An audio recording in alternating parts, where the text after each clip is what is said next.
Добро вечер, почитувани гледачи. Го следите третиот дневник на К3 телевизија. Еве што издвојуваме.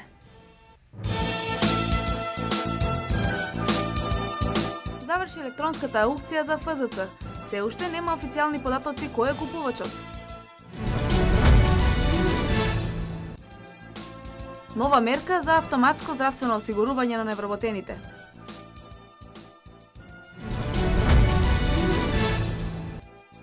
Една милијарда евра ќе одобри Европската Унија за инфраструктурни цели за Западен Балкан.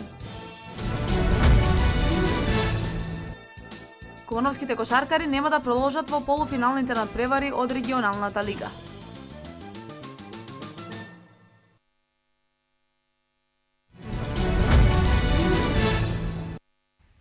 ФЗЦ доби нов инвеститор. Според првичните податоци кои ги потврдија од ресорниот синдикат, пакетот акции кои беа на продажба, а беа собственост на Експорт-импорт банката која е во стечај, ги купил домашен инвеститор.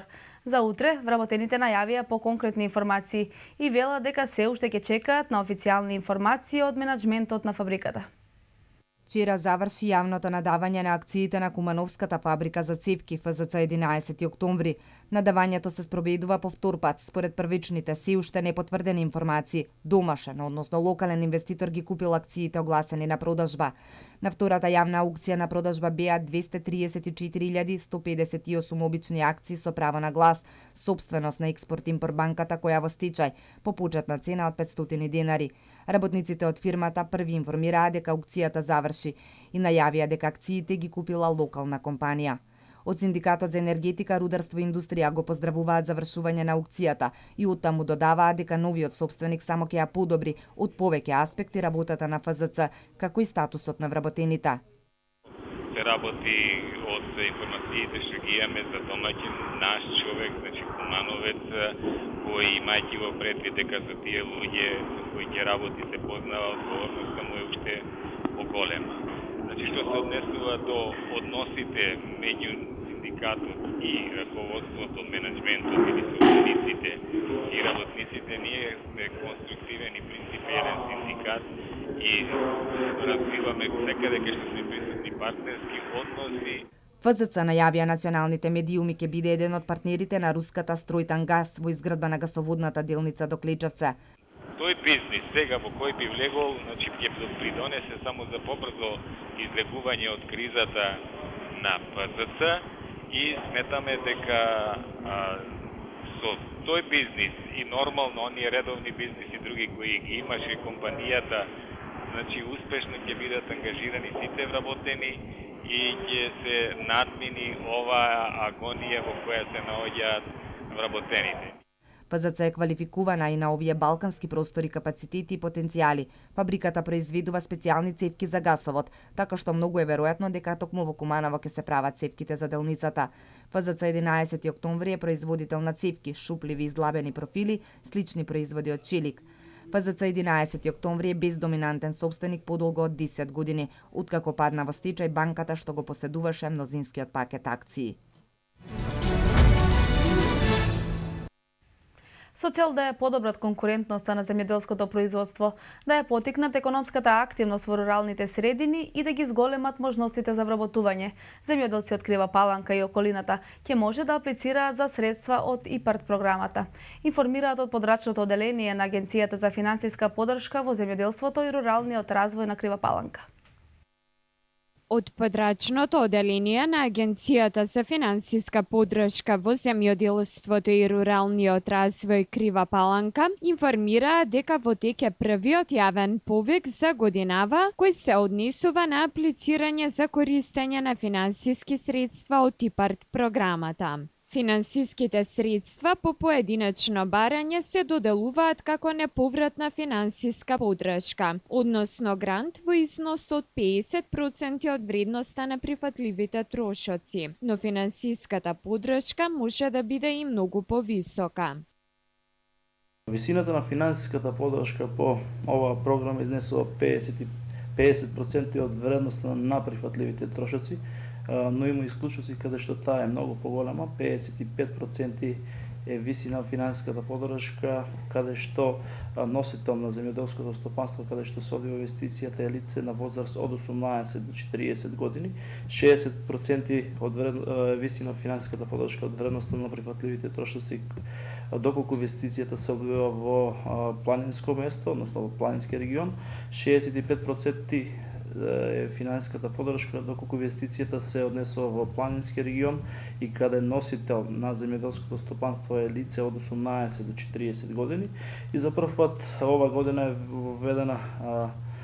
воведен новитет каде што 75% достигнува финансиска поддршка на инвестиции кои што се однесуваат во региони каде што настанале природни непогоди, односно каде што комисијата ги определила тие региони во кои што се случиле поголеми природни непогоди. Предстојниот период се очекува и повикот за поднесување барања за финансиска поддршка по основ на обработливи површини и одгледување на добиток, за која имаат право да аплицираат околу 1500 земјоделци од општините Крива Паланка и Ранковце, додека рокот за поднесување на барања од страна на произведувачите на млеко е 30 април.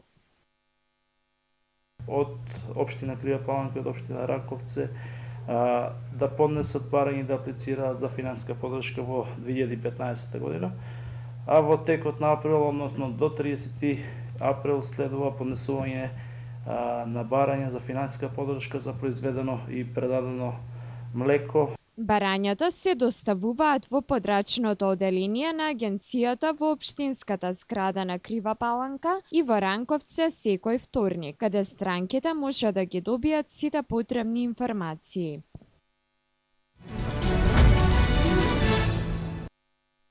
Продажбата на автомобили во Македонија во последните неколку години опаѓа. Се помалку се увезуваат употребувани автомобили и се поретко се продаваат нови. Увозниците на нови и на стари возила се жалат на драстичен пад во продажбата. Според нив, автопазарот во земјава се засити и стагнира. Изминативе неколку години опаѓа продажбата на автомобили. Се помалку се продаваат и стари и нови автомобили. Граѓаните со ограничен буџет што можеле да си дозволат да купат употребувано возило веќе го сториле тоа, односно возниот парк во Куманово веќе е променет и токму затоа употребуваните возила се потешко се продаваат. Има многу плацеви со непродадени возила. Истите луѓе кои купиле половни возила, има многу што не се задоволни од истите и веќе поминуваат на продажба на истите. И сето тоа го гомила пазарот и го прави презаситен од понудата на половни возила, што автоматски врши негација, односно го минира пазарот на продажба на нови возила. За продажба на новите возила, собствениците на салоните велат дека во 2008 биле продадени околу 18.000, а во 2014 се продадени само 3.700 нови автомобили. Тие сметаат дека главната причина што продажбата на нови возила оди многу слабо е што пазарот е задушен со набавка на употребувани возила. Причините зошто е тоа така, претпоставка дека економската моќ на граѓаните на Република Македонија да возат нови возила,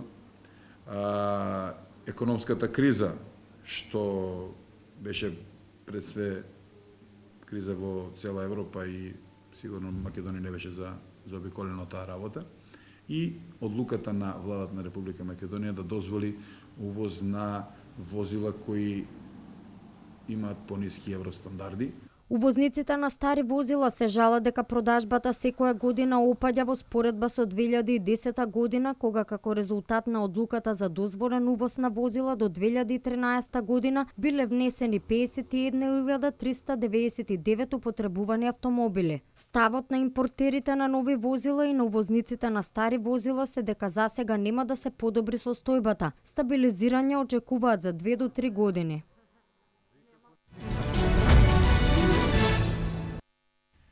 Законот предлага ваучери во износ од 8.000 денари за обезбедување таблет компјутери со надворешна статура да се дадат на редовни студенти кои првпат се запишани во 3-та и 4-та година, а се од семејства со месечни приходи до 32.740 денари бруто приход, како и на студенти евидентирани како лица со посебни потреби, запишани во која било година на студии.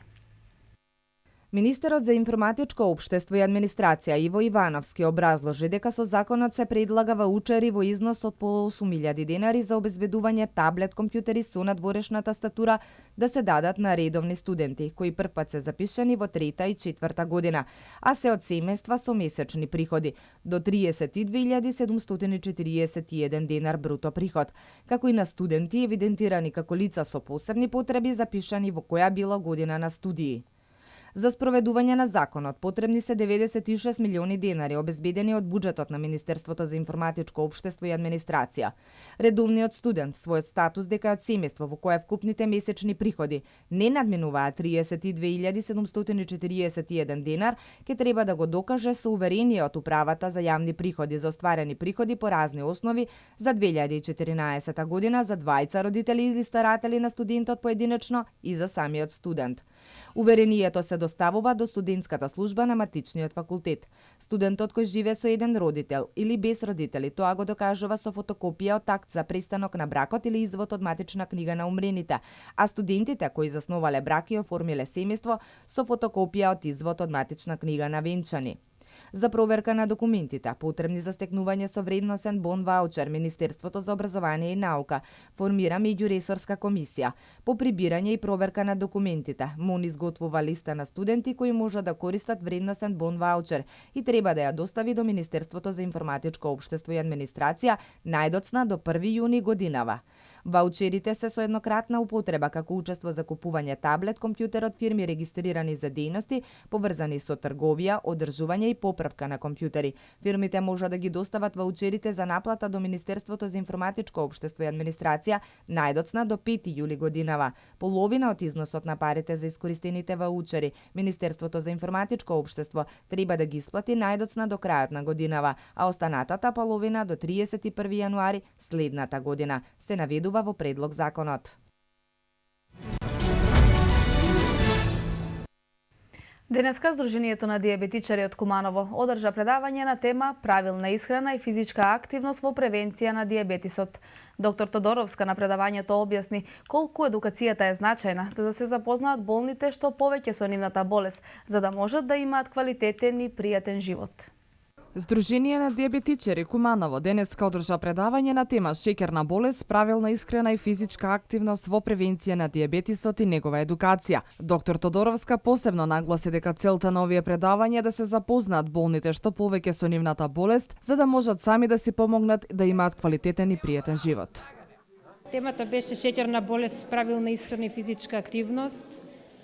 Едукација за тоа, бидејќи едукација е дел од нефармаколошкиот третман за шеќерна болест. Шеќерна болест е доживотна болест, третманот е доживотен, целина едукација е да се запознаат болните што повеќе со нивната болест, за да можат сами да си помогнат, за да имат квалитетен и пријатен живот. Тодоровска истакна колку правилната исхрана и физичката активност се значени за превенција на дијабетесот. Дозволено е се балансирана храна, тоа е всушност храна што се препорачува за секој здрав човек, физичка активност, секојдневна физичка активност. По завршување со предавањето на сите присутни членови и граѓани се изврши мерење на ниво на шеќер во крвта. Немам никаков проблем, шеќерот ми е одличен, притисокот ми е одличен, без проблеми живеам сега за сега. Више зеленчук, оној што не треба да не едеме. И така. И сами ga регулишеме. Добре, сега за сега не е комплицирано, многу добро е. Увек имам 6-7 тој. На исхраната внимаваме по-посно, по-детално таму тие работи. Воќе повише се храниме и тие работи. Сдруженијето на дијабетичари е постојано активно и најави нови предавања на тема катаракта и летинопатија како последица од шеќерна болест, кои ќе овозможат што поголема едукација на граѓаните во Куманово.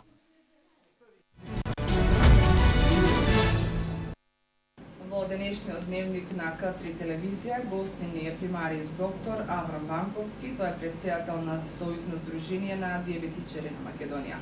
Добре дојдовте. Добро ве најдов. Кажете ни, доктор Аврам, што е шеќерна болест?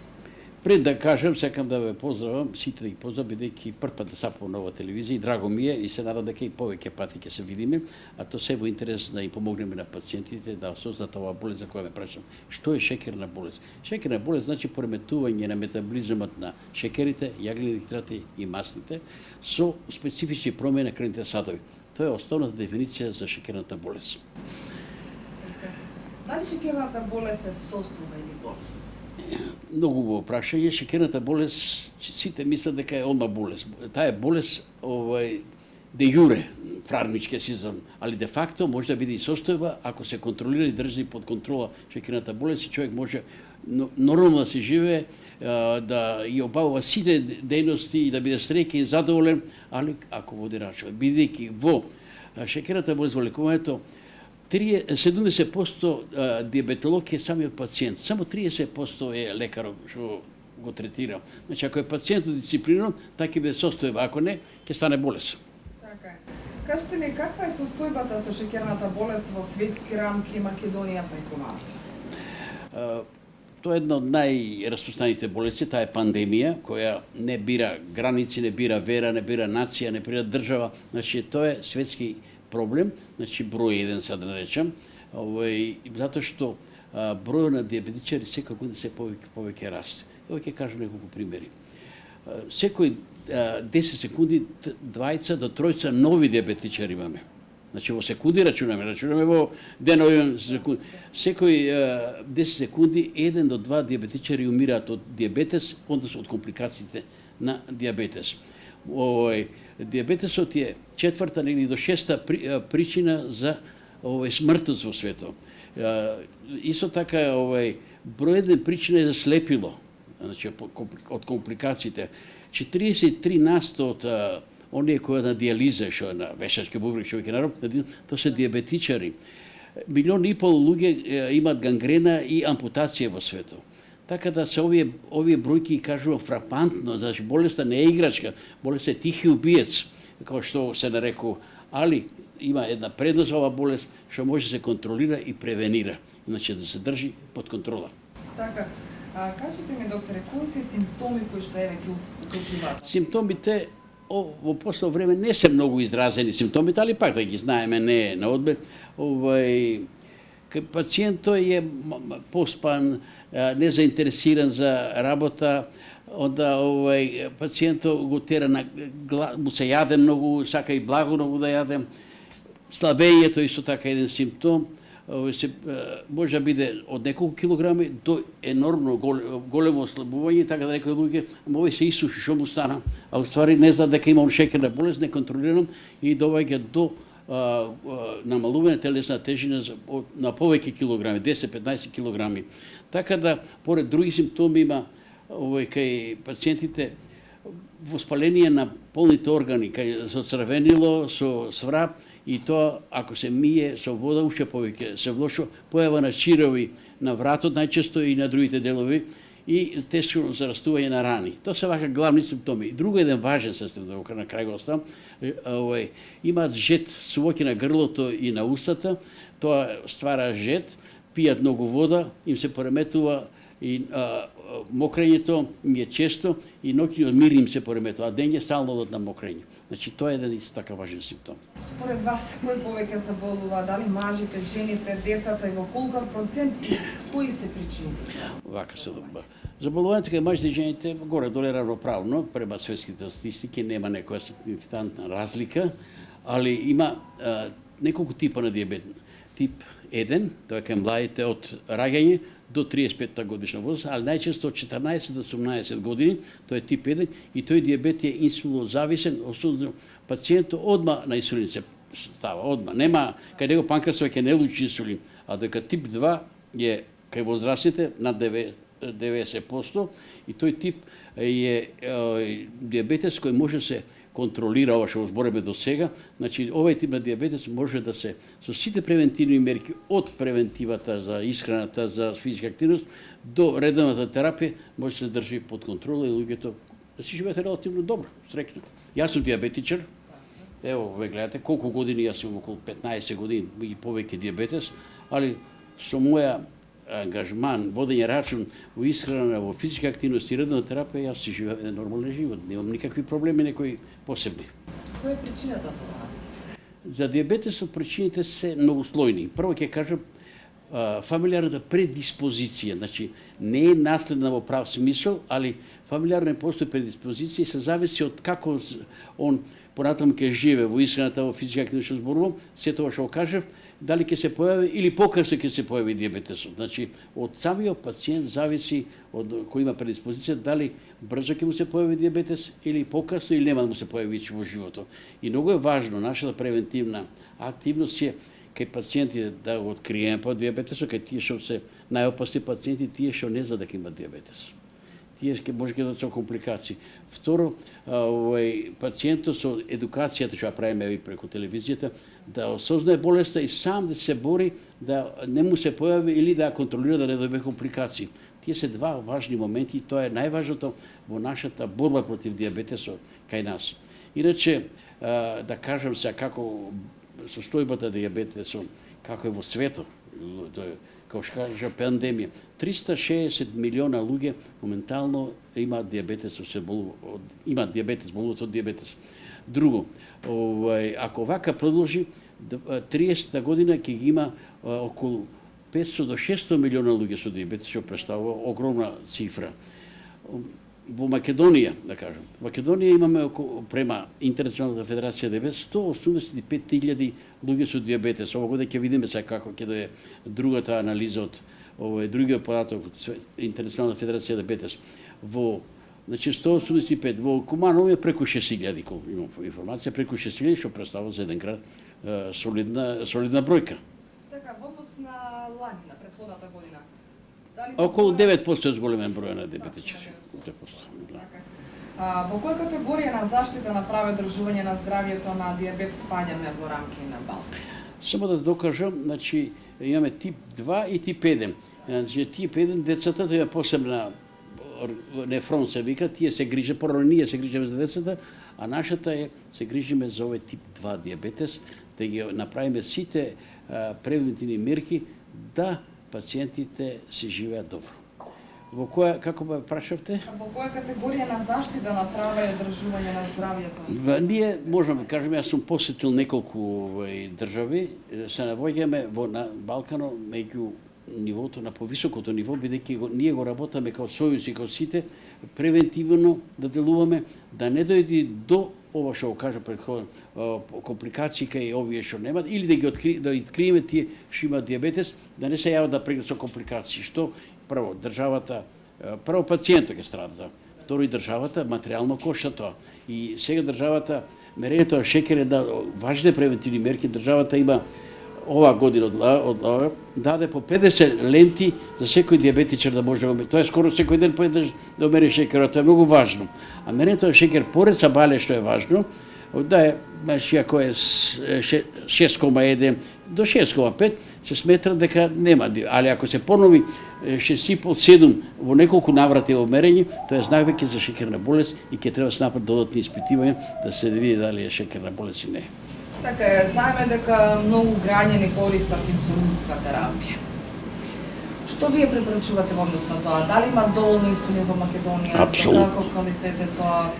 Можам слободно да кажам, порано имаше проблеми, сега, како што кажа за лентите, сега нема проблеми со инсулинот. Оди преку Министерството за здравство, редовно имаме квалитет инсулин исто како што има и Западна Европа. Значи, квалитет инсулин како што има Западна Европа, што е еден бенефит за пациентите. Така. Една ваша препорака и совет до сите граѓани?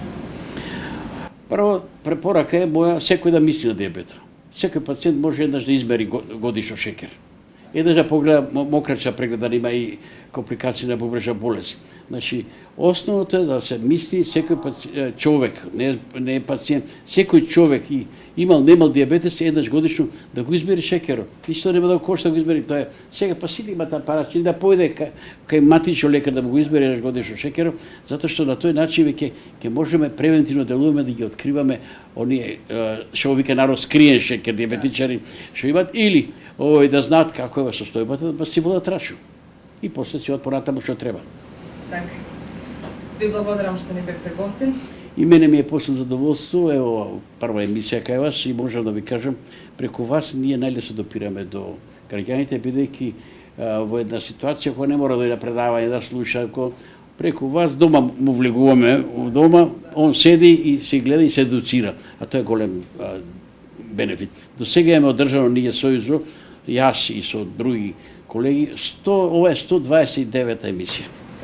Така Ето е. е. Се надевам уште многу емисии, многу едукации, да ги едуцираме граѓаните и да ги советуваме и да им кажуваме како правилно треба да се. Бидејќи не се само граѓани, и државата мора да штитиме ние, прво е граѓаните, а второ трошковите се огромни за дијабетот. Онда ако добие компликации, 10 пати поскапо средства ќе отидат за компликациите. Така и од една страна и од друга страна. Најважни се овој пациентите, али и државата не може да запоставиме. Така, ви благодарам. Тоа беше примариус доктор Аврам Марковски, претседател на Сојуз на Сдружение на дијабетичари на Македонија. Невработените лица кои имаат континуитет во здравственото осигурување, односно во текот на 2014 година извршиле регистрација во Фондот за здравствено осигурување. Од 1 април годинава нема потреба да носат документи на шалтерите во подрачните служби за нова пререгистрација. Осигурувањето автоматски ќе им биде продолжено и ќе имаат континуирано здравствено осигурување заклучно со 31 март следната година. Невработените лица кои имаат континуитет во здравственото осигурување, односно во 2014 година извршиле регистрација во Фондот за здравствено осигурување. Од 1 април годинава нема потреба да носат документи на шалтерите во подрачните служби за нова пререгистрација од оваа година. Фондот по службена должност ќе врши пререгистрација во задолжително здравствено осигурување. Информираат од Фондот за здравствено осигурување на Македонија.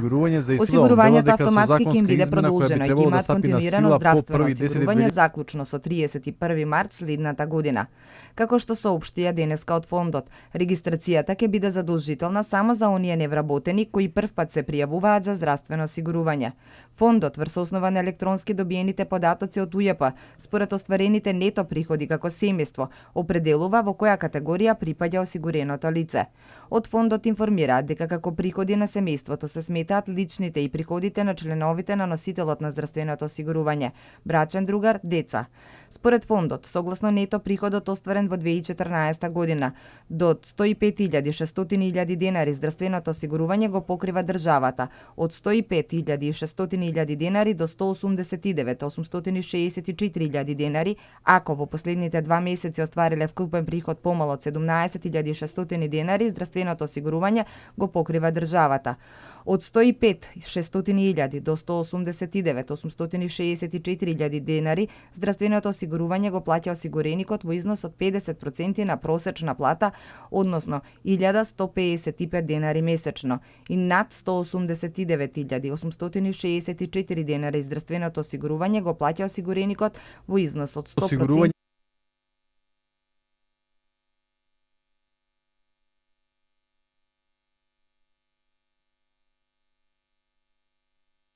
Со повисоки приходи, а не го пријавило тоа и користело здравствени услуги, Фондот по службена должност ќе поднесе решение за престанок на својство на осигурено лице.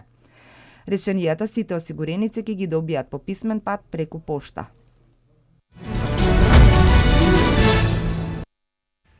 Русија останува еден од најзначајните политички и економски партнери на Македонија, но се уште има простор за унапредување на стопанската соработка, истакна денеска вице-премиерот и министер за финансии Зоран Ставревски на одбележувањето на 10-годишниот јубилеј на Македонско-руската стопанска комора. Русија останува еден од најзначајните политички и економски партнери на Македонија, но се уште има простор за унапредување на стопанската соработка. Извозот континуирано расте, но не со посакуваното темпо, рече денеска вице-премиерот и министер за финансии Зоран Ставревски на одбележување на 10-годишниот јубилеј на Македонско-руската стопанска комора.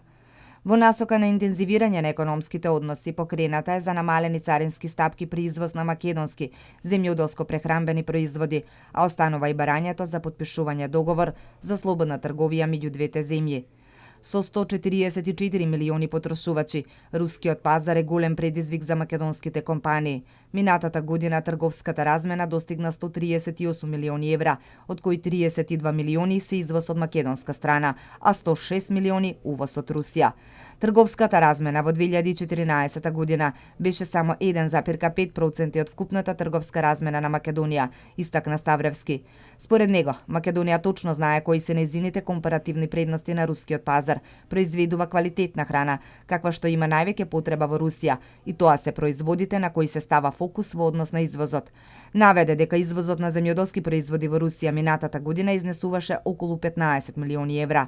Тој потсети дека заклучно со 2014 година вредноста на руските инвестиции во Македонија достигнува 400 милиони долари.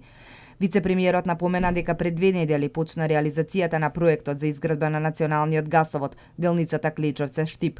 Ова инвестиција на руската Стројтангаз, како што рече Ставревски, се очекува да подлече нови руски вложувања во Македонија и да ја продлабочи соработката меѓу двете земји.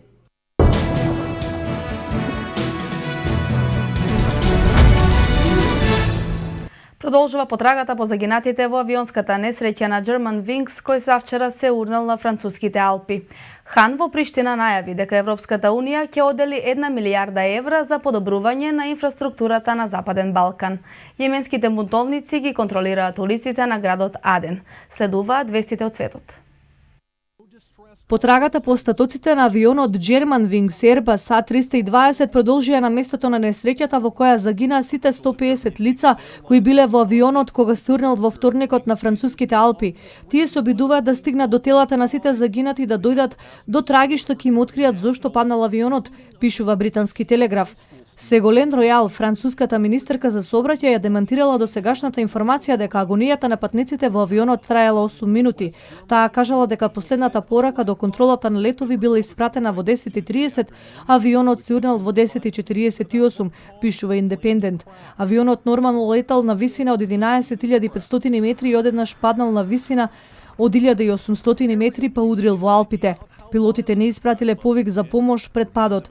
Министерката изјавила дека настаните во кабината меѓу 10:30 и 10:31 се клучни за откривање на причините за трагедијата. Вчера била најдена и една црна кутија која била префрлена во Париз. Авионите имаат 2 црни кутии. Едната ги снима гласовните пораки од кабината на пилотите, а другата ги снима сите информации за летот од полетувањето од слетувањето. Reuters јавува дека била најдена кутијата од пилотската кабина. Одговорните отфрлија можноста дека се работи за терористички напад, а деталите допрва ќе се утврдуваат, затоа што се уште не е јасно како паднал авионот кој бил технички безпрекорен. Комесарот за проширување Јоханес Хан денеска во Приштина најави дека Европската Унија ќе одели 1 милијарда евра за унапредување на инфраструктурата во земјите од Западен Балкан. Проектите во инфраструктурата, транспортот и енергетиката се клучни за економскиот развој, привлекување на нови инвестиции и отварање на нови работни места, посочи Хан. Тој на денешната неформална конференција на министрите од земјите од регионот изјави дека во 2015 година ќе бидат достапни 100 милиони од ИПА фондовите како грант инвестиција. На 21 април во Брисел ќе присуствуваат премиерите од земјите од регионот за да добиеме согласност од нив, посочи Хан, додавајќи оти во август во Виена официјално ќе бидат представени приоритетните проекти за инфраструктурниот развој на Западен Балкан и унапредување на транспортот. Хан додаде и дека европските фондови се ограничени и секој евро паметно треба да се троши. Јеменските бунтовнички сили ги контролираат улиците во градот Аден и приведуваат подржувачи на председателот Абд Рабо Мансур Хади, за кого имаше извештаи дека ја напуштил земјата, јави ТАСС, повикувајќи се на представник на организацијата Ансар Алах. Во Аден влегле единици на јеменската армија кои преминале на страната на шиитските бунтовници Хути, кои се поддржани од Ансар Алах. Според извори од организацијата, тие ги привеле министерот за одбрана Махмуд Ал-Сабејхи и братот на председателот. Шиитските бунтовници понудија преку државна телевизија парична награда од $100,000 за пронаоѓање на председателот Хади. Претходно беше соопштено дека председателот избегал од Аден и заминал во непознат правец. Шиитските бунтовници претходно ја завзедоа главната воздухопловна база на 60 километри од Аден, пристаништето во кој Хади ја премести својата влада. Хутите се сојузници на поранешниот јеменски претседател Али Абдула Салех и од септември минатата година го контролираат главниот град Сана.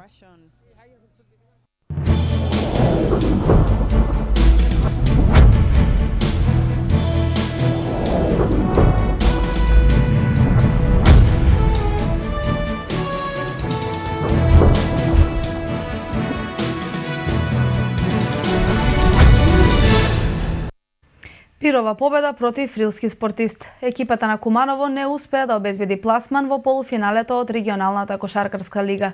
Возбудливиот реванш се решаваше во продолжение, а повеќе среќа има бугарите.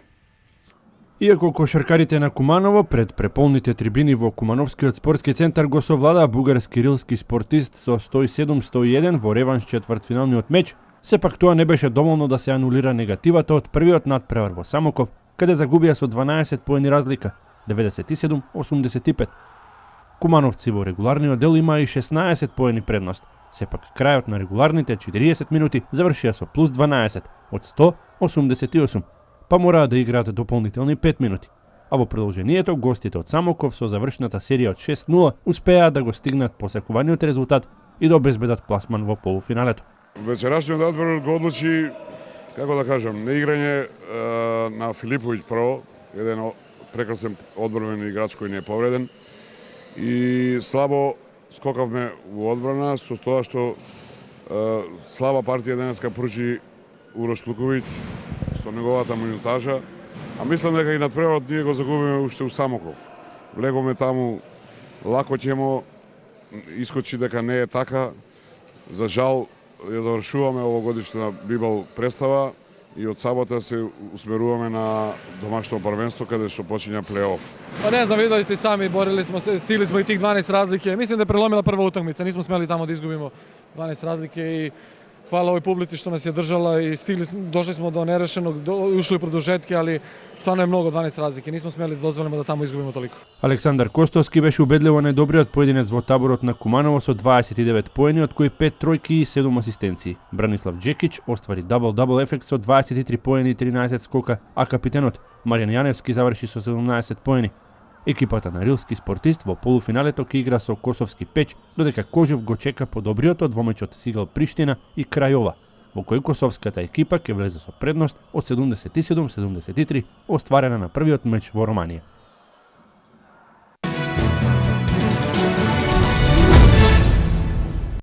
Следен противник на Вардар во Лигата на шампионите е полскиот тим Киелце, кој е последната пречка за пласман во Final Four кој ќе се одигра во Келн.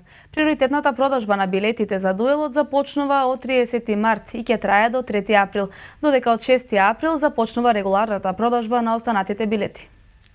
Тимур Дибиров се повредил и нема да настапи на Final Four турнирот во Веспрем. Дибиров се повредил на последниот тренинг поради што ќе мора да паузира неколку дена. Не можам да играм на Final Four во Сеха затоа што се повредив. Не е ништо страшно, само скинав мускулно влакно, но морам да паузирам 7 дена, изјави Дибиров. Тренерот Раул Гонзалес не сакал да ризикува и во консултација со лекарскиот тим решиле Дибиров да одмора од 7 до 10 дена за да биде целосно подготвен за двомечот со Киелце. Final Four турнирот во Сеха лигата на програмата е викендов што следува. Недобриот македонски ракометар Кирил Лазаров почнува нов проект кој ќе биде полезен за најмладите, за еднината на македонскиот ракомет.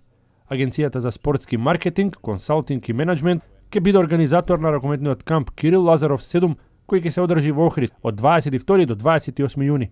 Агенцијата ќе биде организатор на брендот Ракометен камп Кирил Лазаров 7, а самиот Лазаров ќе биде заштитно лице на агенцијата. Ова идеја ќе стане традиција и во летниот период секоја година најмладите ќе можат да навлезат во тајните на ракометната игра од прва рака од најдобрата светска ракометна седумка. Секоја година на кампот ќе гостуваат еминентни имиња од домашната и меѓународната ракометна сцена.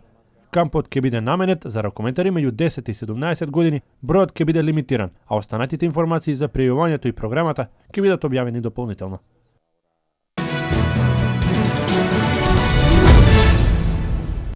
Golden State го обезбеди првото место во својата дивизија, а нашиот Перо Антич застана меѓу НБА легендите. Мишел Платини натаму на челото на УЕФА. Меѓународен спорт.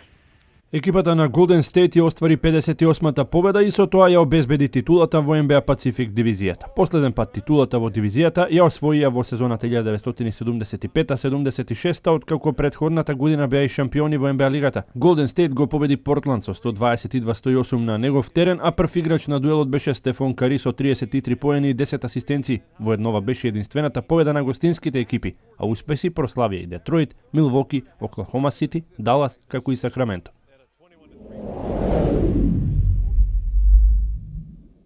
Македонскиот центар Перо Антич се најде во друштво на НБА легендите. Како благодарност за сето она што го направил за овој тим, Атланта Хоукс направи огромна статуа на нивната поранешна звезда и легенда Доминик Вилкинс, која беше поставена во Филипс Арена. На свечената церемонија присуствуваше сегашниот ростер на тимот, меѓу кои нашиот Перо Антич, но и поранешните кошаркари на Атланта од генерацијата на Доминик Вилкинс, како и легендите Карл Мелоун, Клайд Дрекслер, Бернард Кинг и Чарлс Баркли. Инаку Доминик Вилкинс, кој има француско потекло, е еден од најдобрите скокачи во НБА лигата, а го држи рекордот на Атланта по бројот на постигнати поени во регуларниот дел од сезоната, со 23,3 поентирања по натпревар.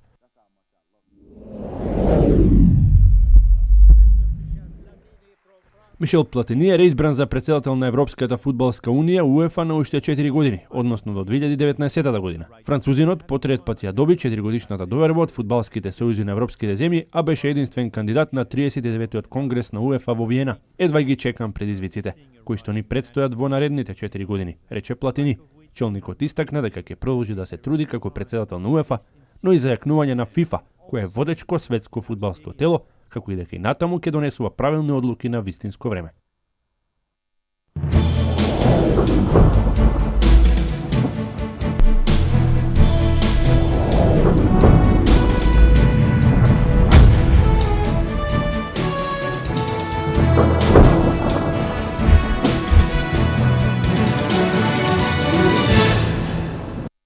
Времето во Македонија ќе биде претежно облачно со врнежи од дожд. Во четврток и петок врнежите ќе бидат пообилни на повеќе места, а локално ќе бидат и со пороен карактер проследени со грмежи. Следува временската прогноза.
Ви благодарам на вниманието. Пријатна вечер.